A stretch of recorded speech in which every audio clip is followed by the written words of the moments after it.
যে তোমার কাছে চাকরি নেই, তোমার কাছে শিক্ষা নেই, তার কারণ এটা নয় যে সরকার তোমায় শিক্ষা দিচ্ছে না, সরকার তোমায় চাকরি দিচ্ছে না। তোমার কাছে চাকরি নেই, তোমার পেটে ভাত নেই, কারণ মুসলমানদের নাকি সংখ্যা বেড়ে যাচ্ছে। যাতে যাতে ধর্মে ধর্মে লড়িয়ে দেওয়ার এদের অনেক পুরনো ইতিহাস। কেন আজকের দিনে দাঁড়িয়ে আমাদের কথা বলা জরুরি, কেন আজকের দিনে দাঁড়িয়ে আমাদের স্লোগান তোলা জরুরি, ওরা এই কথাগুলো এখানে রেখে গেছে। আমি ওরা যা বলেছি সেগুলোর পুনরাবৃত্তি করব না, কিন্তু আজকে যখন আমরা বাংলার সাধারণ মানুষ 2024 সালে নির্বাচনের আগে একসাথে এসেছি, জমায়েত করেছি, 1-1.5 ঘন্টা একটু সময় আমরা একসাথে কাটাবো, আমাদেরকে একটু প্রেক্ষাপটটা বুঝতে হবে। আজ থেকে 5 বছর আগে যখন নির্বাচন হচ্ছিল, লোকসভা নির্বাচন হচ্ছিল, তখনকার কি প্রেক্ষাপট ছিল, আর আজকে এই 2024 সালে দাঁড়িয়ে যখন নির্বাচন হবে তার প্রেক্ষাপটটা কি? তমসোমা জ্যোতির্গময় বিত্তর্ম অমৃতাং গময় আবিরাভি মায়ের। তারপরে বিভিন্ন গান হতো, কোনোদিন রবীন্দ্রসঙ্গীত, কোনোদিন অন্য কোনো গান। শুধু মনে আছে শনিবার দিন আমরা জাতীয় সঙ্গীত গাইতাম। এই আমরা যারা লাইনে দাঁড়িয়ে গান গাইতাম, এই আমরা যারা স্তোত্র পাঠ করতাম, আমাদের কখনো কেউ এসে জিজ্ঞেস করেনি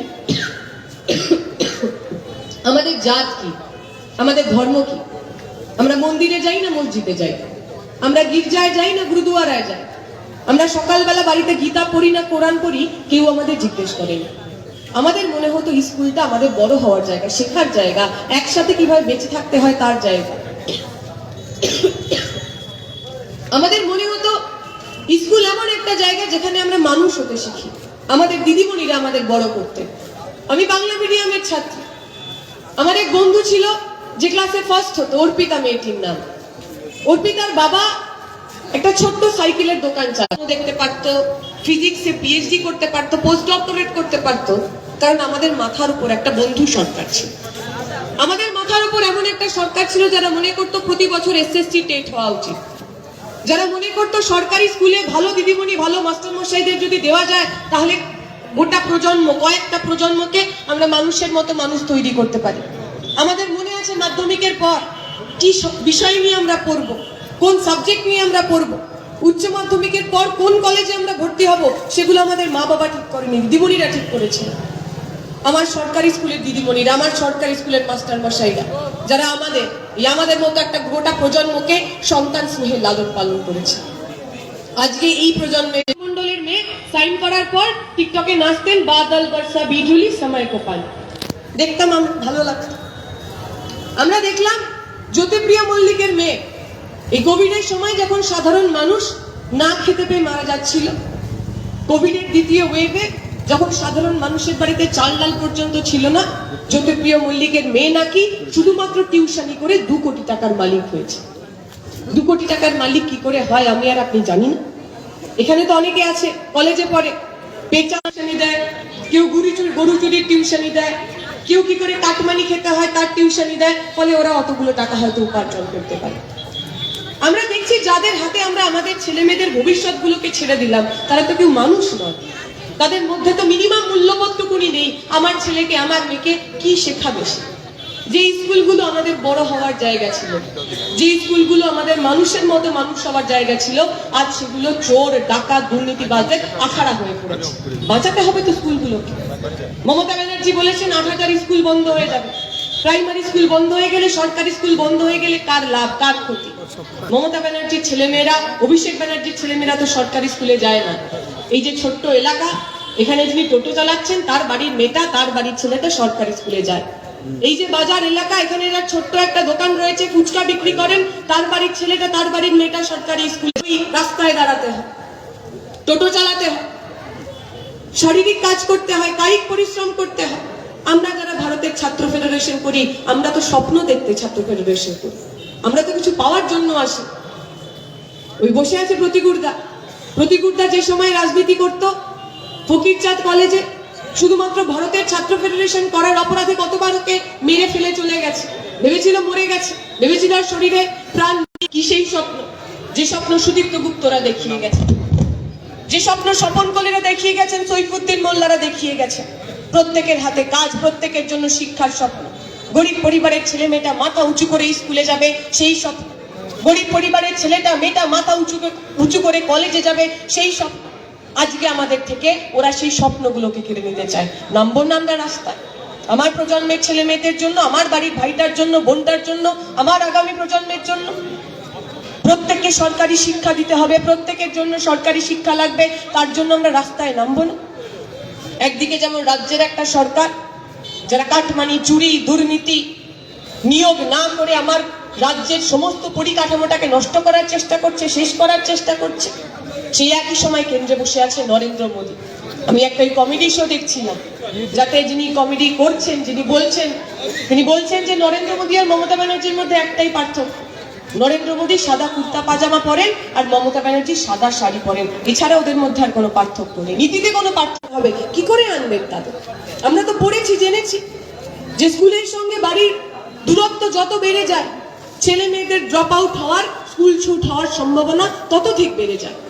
যে মেয়েরা 12, 13, 14 বছরে স্কুলের সঙ্গে বাড়ির দূরত্ব যত বেড়ে যাবে, স্কুলে যাওয়ার তাদের যে অধিকার, স্কুলে যাওয়ার তাদের যে সম্ভাবনা, সেই সম্ভাবনা তত বেশি কমে যাবে। মায়েরা ভয় পাবেন, বাবারা ভয় পাবেন, এত দূর রাস্তা আমার মেয়েটা একা যাবে, তার সাথে কি হবে আমরা তো কেউ জানি না। নবনীতা বলার সময় বলছিল, হাঁসখালির কথা বলছিল, আমাদের ছেলে মেয়েদের কাছে চাকরি না থাকলে ওদের লাভ। মমতা ব্যানার্জি তখন আমাদের কাছে গিয়ে বলতে পারেন, এই নাও 50 টাকা দিলাম, এই নাও 500 টাকা দিলাম, লক্ষ্মীর ভান্ডার, আসো তুমি তৃণমূল করো। নরেন্দ্র মোদী তখন তাদের কাছে গিয়ে হাতে ত্রিশূল নিয়ে দিতে পারে আর বলতে পারে যে তোমার কাছে চাকরি নেই, তোমার কাছে শিক্ষা নেই, তার কারণ এটা নয় যে সরকার তোমায় শিক্ষা দিচ্ছে না, সরকার তোমায় চাকরি দিচ্ছে না। তোমার কাছে চাকরি নেই, তোমার পেটে ভাত নেই, কারণ মুসলমানদের নাকি সংখ্যা বেড়ে যাচ্ছে। যাতে যাতে ধর্মে ধর্মে লড়িয়ে দেওয়ার এদের অনেক পুরনো ইতিহাস। এরা চায় আমাদের হাতে শিক্ষা না থাকুক, আমাদের হাতে কাজ না থাকুক, যাতে আমাদের প্রতিদিন লড়িয়ে দেওয়া যায়। তাদের বিরুদ্ধেই তো লড়াই, তাদের বিরুদ্ধেই তো আমাদের রাস্তায় নামা। আজকে আমরা এমন একটা সময় দাঁড়িয়ে রয়েছি, যে সময় প্রতিদিন প্রতিনিয়ত আমাদের ধর্ম নিয়ে, আমাদের জাত নিয়ে, আমাদের বিশ্বাস নিয়ে প্রশ্ন তোলা হচ্ছে। এই নবনীতাই বলছিল বোধ, আমরা দেখলাম 2 দিন আগে কলকাতার বুকে গীতা পাঠ হলো না? বিজেপি বলল 1 লাখ মানুষ নাকি লক্ষ কণ্ঠে গীতা পাঠ করছে। আমাদের প্রশ্ন, আপনি গীতা পাঠ করবেন, কোরআন পাঠ করবেন, বাইবেল পাঠ করবেন, সেটা আপনার ব্যক্তিগত বিষয়, তা নিয়ে আপনাকে ভালো বলার, খারাপ বলার কারোর কোনো জায়গা নেই। আমার দেশের যে সংবিধান, সেই সংবিধান আমাকে ধর্মাচরণ করার অধিকার দেয়। যে মানুষের যেমন ধর্মকর্ম করার ইচ্ছা দিয়ে তেমন ধর্মকর্ম করবেন, সংবিধান আমাদের সেই অধিকার দিয়েছে। এই অঞ্চলের মানুষ বলুন না, এই যখন দুর্গাপূজা হয়, যখন দুর্গাপূজায় অষ্টমীর দিন অঞ্জলি হয়, সারা বাংলা জুড়ে যখন মানুষ অঞ্জলি দেন, কতজন মানুষ, কোটি কোটি মানুষ একসঙ্গে তারা অঞ্জলি দেন, কোটি কোটি মানুষ একসঙ্গে চণ্ডী পাঠ করেন। দরকার হয়েছে কখনো কোনো বিজেপি? দরকার হয়েছে কখনো কোনো তৃণমূলে? দরকার হয়েছে কখনো কোনো পলিটিক্যাল পার্টি? এই স্কুলে স্কুলে যখন সরস্বতী পুজো হয়, ছেলেমেয়েরা তার আগে থেকে কুল খাওয়া বন্ধ করে দেয়, যে কুল খেলে সরস্বতী ঠাকুর পাপ দেবে। সরস্বতী পুজোর দিন অঞ্জলি দেওয়ার পর তারা কুল খান। যখন সরস্বতী পুজোর পার্টির দরকার হয়নি, হঠাৎ আজ গীতা পাঠের জন্য বিজেপির দরকার হচ্ছে কেন? হঠাৎ আজ গীতা পাঠ এবং বিজেপি দুটো একসাথে হয়ে যাচ্ছে কি করে? আসলে বিজেপি তো বুঝে গেছে, বিগত 9 বছরে, বিগত 9.5 বছরে আমার দেশ একটু থেকে তাদের মধ্যে হিন্দু মানুষ ছিলেন না। যে 1,44,000 মানুষ আত্মহত্যা করলেন, তাদের বেশিরভাগ মানুষ হিন্দু ছিলেন না। গীতা পাঠ করলে তারা বেঁচে যাবেন? গীতা পাঠ করলে ওই কৃষক মানুষ আত্মহত্যা করা বন্ধ করে দেবেন? গীতা পাঠ করলে যে মানুষের পেটে ভাত নেই, ক্ষুধার জ্বালায় যে শিশুটা মারা গেছে, সেই শিশু আবার বেঁচে উঠবে? উঠবে না। আপনি গীতা পাঠ করুন, কোরআন পাঠ করুন, বাইবেল পাঠ করুন, চণ্ডী পাঠ করুন, যখন ট্যাক্স যায়, এই কারণে ট্যাক্স যায় যাতে আমার বাচ্চার ছেলে মেয়েটা, আমার বাড়ির আগামী প্রজন্মের শিক্ষা, স্বাস্থ্য, দায়ভার, দেখভাল এই সরকার করে। বিজেপির সরকার, সরকারের যে কাজ, সরকারের যে দায়িত্ব, সেই দায়িত্বগুলো করছে যাতে মানুষ প্রশ্ন না করতে পারে, যাতে মানুষ জিজ্ঞাসা না করতে পারে নরেंद्र मोदी जी कहाँ गए आपके अच्छे दिन? आपने तो कहा था सबका साथ होगा, सबका विकास होगा, हर एक आदमी के अकाउंट में 15-15 लाख रुपए आएगा, मंदिर का उद्घाटन करेंगे, कभी बोलोगे कि हम गीता पाठ करेंगे, और बार बार उनसे ये सवाल भुला दो कि हमारे घर में अभी भी भूख है। बार बार उनसे ये सवाल भुला दो कि पिछले 9.5 साल में 14%, 14% हमारे देश के अंदर बेरोजगारी बढ़ा है। যিনি বলেছিলেন আসলে কোনো মানুষ ছোট বড় হন না, যে মানুষ ভগবানকে মন থেকে ডাকেন তিনিই ভগবানের কাছের মানুষ। এইটা তো আমাদের কাছে ধর্ম। বিবেকানন্দ কি শিখিয়ে গেছে? কর্মের কথা বলেছেন, বলেছেন গীতা পড়ার চাইতে ফুটবল খেলা ভালো। রামকৃষ্ণদেব কি শিখিয়ে গেছেন আমাদের? যে পিছিয়ে বাংলার ধর্ম, এই তো আমাদের ইতিহাস। আজকে সেই ইতিহাসগুলো বদলে দিয়ে আমাদের মধ্যে নতুন করে সাম্প্রদায়িক রং তৈরি করার চেষ্টা হচ্ছে। যখন আমরা ভগবানকে ডাকি, যখন আমার বাড়ির মা দুর্গা ঠাকুরের সামনে গিয়ে হাত জোড় করে বলেন, মা গো আমার বাড়ির ছেলেটা নিয়ে যখন নরেন্দ্র মোদীরা বলেন যে এই দেশকে হিন্দু রাষ্ট্র বানাতে হবে, তাই বাবরি মসজিদ ভেঙে গুড়িয়ে দাও, সেটা সাম্প্রদায়িকতা। নরেন্দ্র মোদীরা যা বলছেন সেটা সাম্প্রদায়িকতা। যোগী আদিত্যনাথরা যা রোজ বলেন সেটা সাম্প্রদায়িকতা। যে মানুষ ধর্মে বিশ্বাস, সাম্প্রদায়িকতা রাজ করছে। বিজেপির হাত ধরে সাম্প্রদায়িক শক্তি আমার রাজ্যে এসেছে। ওরা বলছেন গীতা পাঠ করতে হবে। শুভেন্দু অধিকারী গীতা পাঠ করাচ্ছে। আমরা তো শুভেন্দু অধিকারীকে জিজ্ঞেস করব, শুভেন্দু বাবু আপনি একটুখানি গীতা পাঠ করে প্রত্যেকটা পাতা পড়ে একটু বলুন তো, গীতার কোন ছত্রে লেখা আছে? ছত্রে লেখা আছে। গীতার কোন ছত্রে লেখা আছে? পশ্চিমবঙ্গের বুকে যখন আমার প্রজন্মের ছেলেমেয়েরা 1000 দিন ধরে রাস্তায় বসে থাকবেন, চাকরি পাবেন না, তখন তাদের ইমোশন, তাদের আবেগ নিয়ে খেলা করতে হবে। গেছিলেন শুভেন্দু অধিকারী কিছুদিন আগে দক্ষিণ 24 পরগনায়, শুনেছেন নিশ্চয়ই আপনারা। পার্টির দরদি তার হাত ভাঙা, তাকে বলছে যে মা তোমার হাত ভেঙে গেছে, এখানে থাকলে তোমার চিকিৎসা হবে না, তুমি আমার সঙ্গে চলো, তোমাকে প্রাইভেট নার্সিং হোমে ভর্তি করিয়ে দেবো, তোমার হাত ঠিক হয়ে যাবে। সেই বুড়ি মা হাত ভাঙা, বাড়ি ঘর। আজকে আমরা যারা এখানে একসাথে এসেছি, আমাদের লড়াই তৃণমূল বিজেপি দুজনেরই বিরুদ্ধে। স্পষ্ট ভাষায় বলতে চাই, অনেকে প্রশ্ন আমাদের করেন যে তৃণমূল তো আপনাদের জোট সঙ্গী, অমুক সঙ্গী তমুক সঙ্গী। আমরা বলছি কেমন জোট আর কিসের জোট?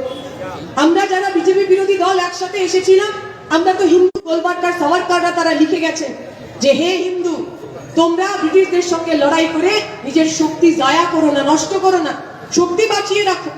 কারণ এই দেশের 3টেই শত্রু, একটা কমিউনিস্ট, দ্বিতীয়টা মুসলিম, তৃতীয়টা খ্রিস্টান। কন্ট্রাকচুয়াল করে দিয়েছে, স্থায়ী চাকরি বন্ধ করে দেবে আগামী দিনে। মমতা ব্যানার্জিও তাই করেছে। এই আমার যে বন্ধুরা শুনতে পাচ্ছেন সিভিক ভলেন্টিয়ার, আমরা দেখি আমাদের পাড়ায় পাড়ায় বড় বড় রাস্তায় সিভিক ভলেন্টিয়াররা রয়েছে। কেন সিভিক ভলেন্টিয়ারের দরকার হলো? এই ট্রাফিক পুলিশে, পুলিশ ডিপার্টমেন্টে কয়েক লাখ শূন্য পদ খালি পড়ে রয়েছে, স্থায়ী শূন্য পদ। যারা সিভিক ভলেন্টিয়ারের হয়ে রাস্তায় দাঁড়িয়ে আছেন, মমতা ব্যানার্জি ওই কয়েক লাখ শূন্য পদ পূর্ণ করছেন না, স্থায়ী পদে নিয়োগ করছেন না, তার পরিবর্তে কন্ট্রাকচুয়াল ভাবে, অস্থায়ী ভাবে সিভিক ভলেন্টিয়ারদের নিয়োগ করছে।